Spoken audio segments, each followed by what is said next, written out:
Welcome to the section where we're going to be talking about functions and the use of functions in Python. So a function is basically a way for us to store a block of code that we can use in multiple places, and it only runs when it's called. So let's kind of imagine that you have a piece of code that's really important and you use it in a lot of places in your code base. You don't want to have to go and rewrite that code every single time. So what we can use is we use a function, is what it's called, to basically define that code as a variable, and then we can call just that variable to execute that, that block of code. And we can also start to play with passing in different information to the function, so we're basically replacing variables. And it really is an important part of Python programming, and honestly any programming language. You're going to be using functions, so it's a good thing to grasp and kind of get started learning as early as you can. So as an example, let's say we just have a simple piece of code that says print hello, like this. And it could get more complex, like say it was print Barcelona, and then print Real Madrid, like that. So we don't want to, like, say this was like 30 prints. We don't want to have to go and write those 30 prints in every part of our code base or every time we need to print that information. So this is why a function is important, because we can then define a function so that we only have to write those prints once. And then when we call the function and when we execute that function, it's going to do all those prints for us. So let's create a simple one. We'll just say def sample function and then two parentheses with a colon. So to define a function, we use the def keyword. So it's just short for define. We're defining a function, and then we give our function a name, and then we give it two parentheses, and this is where we'll talk about where we can start passing in parameters, which we'll talk about in a minute. And then we do a colon, which says, okay, now this is the code that belongs to this function. And then everything that is tabbed once and in is going to be part of this function. And so you just kind of write it like normal Python code. So we would say print hello, print Barcelona, and then print Real Madrid, like that. So now what we do is just run that, and as you can see, it did not print anything. That's because we only defined the function. So now to call that function, we just say sample function, and then with the open parentheses, like that. And then when it runs, it prints, it basically executes this code underneath it, right? So that's all a function is it's storing code, and then we're just calling that code whenever we need to run that code. And it gets a lot more complex than just, print statements. There could be a lot of different, like, you can put any logic you want in there. Like if you were doing, machine learning, you could put any of the logic to train your models, right? Or do your AI stuff. So now let's start looking at how we can start to change what is actually inside of here, and we do that with parameters. So a parameter, we're going to be using actually the inside of the parentheses right here to create variables, essentially. So if we say define my underscore function, and then let's just create a variable called first name, like that, and then close it, then do our colon, and then we're just going to say print, and then we'll do an F string, so say F, and then we'll say hello, my name is, and then we'll create our F string with the curly braces, and we'll pass in this first name variable right here, first name, and then close it with a quote and a parenthesis. So define that function, and then in the next cell, what we can do is we can start to run this code. So if we say my function, and then because we just have this variable here, we have to pass something in. If I just run my function, it says it's missing a positional argument, this parameter first name right here.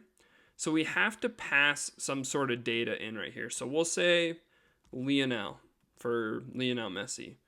And then it runs, and it runs this code right here, right, with this first name variable. So we can start to get a little bit more tricky with it, and we can say, my function Pikachu, right? And then another thing we can do with parameters and function parameters is we can say my function, and then we can explicitly define what the variable is assigned to. So if we have multiple parameters, which we'll go over in a minute, we can specifically say which one is which. So if we have first name equals, and then we can say Ronaldo, or sorry, it's Cristiano, like that. So then we're just basically saying first name equals this. And this is really helpful. It's not super helpful when we only have one parameter, but if we do have multiple parameters we're passing in, then it makes it easy to see what parameter is related to what variable, right? And then we run that and we get hello, my name is Cristiano. So let's do an example with multiple parameters. So if we say define my function, and then we'll say first name, last name, and then we'll say team, like that. So then we'll just say print my name is, and then make sure it's an F string with curly braces, and we'll say first name, and then we'll say in more curly braces, last name, like that.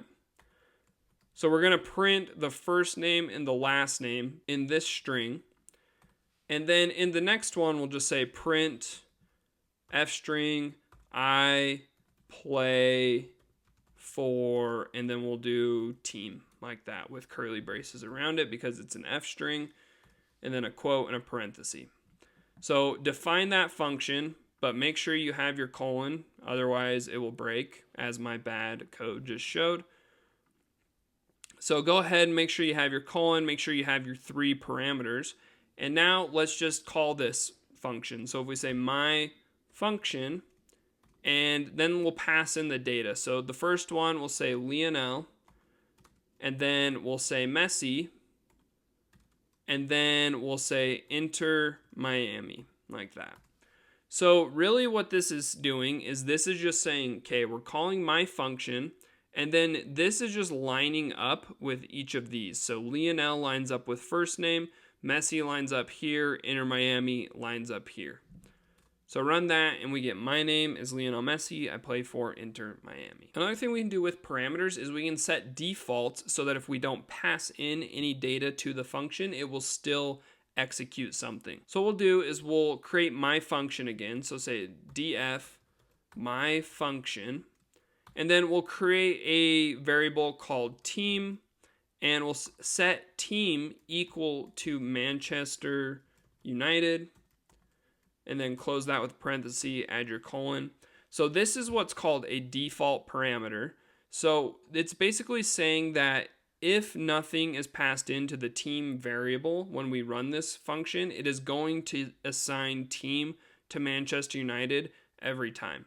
So then we'll just do the same thing. We'll say print team right here. So here's what happens when we run my function without passing anything in.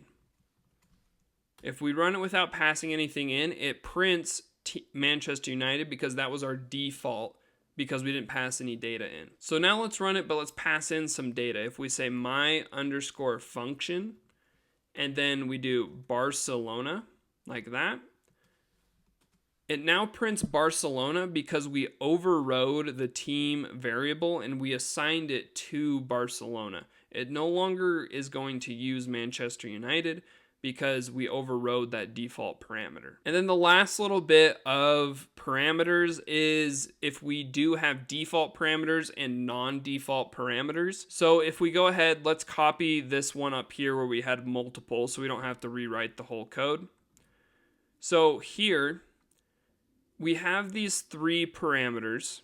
If we default one of these, so let's default team equal to Barcelona like this. So if we run this function, we can run it by just saying my underscore function, and then first name we'll do Frankie, and then last name we'll do De Jong, like that. So we can run this, and because we had a mix of default and non-default parameters, it's still assigned team to Barcelona. But when we're here, we have to actually do non-default. These are called positional arguments, and the positional arguments must be before a default parameter, okay? So I can't say first name equals Frankie and then team name and then not assign team to everything. So if I run this right here, I get an error because it says non-default follows default. So I could switch this around and I could say first name equals Frankie de Jong like that at the end.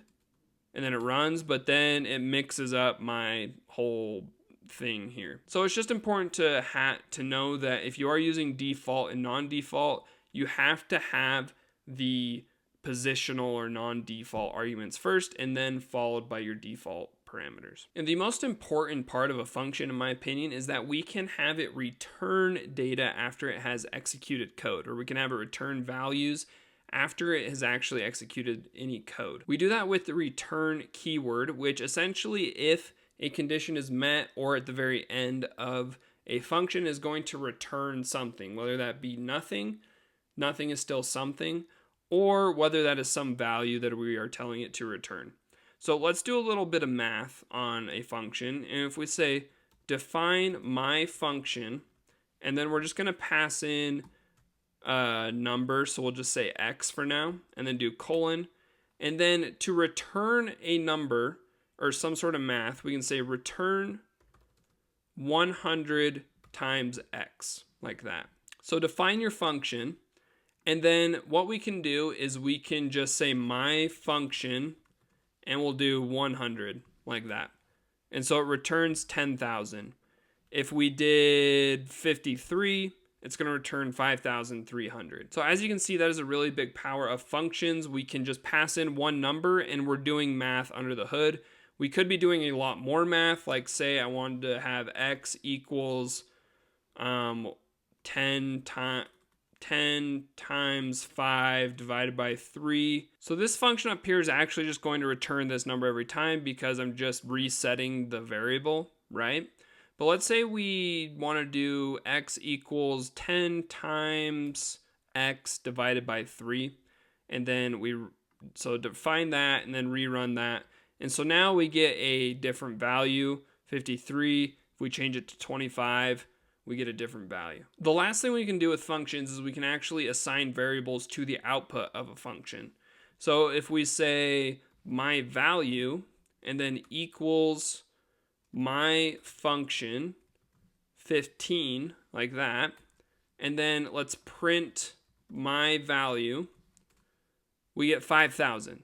So that means we can essentially create variables based on functions, and we can run code to do different arithmetic, to run different code, and then return a value, which then we can assign to a variable. Makes it so much easier when we're organizing code, when we're running code, and it's so much better for actually running Python and and it's just a necessary part of Python to know. So that is it for the function section.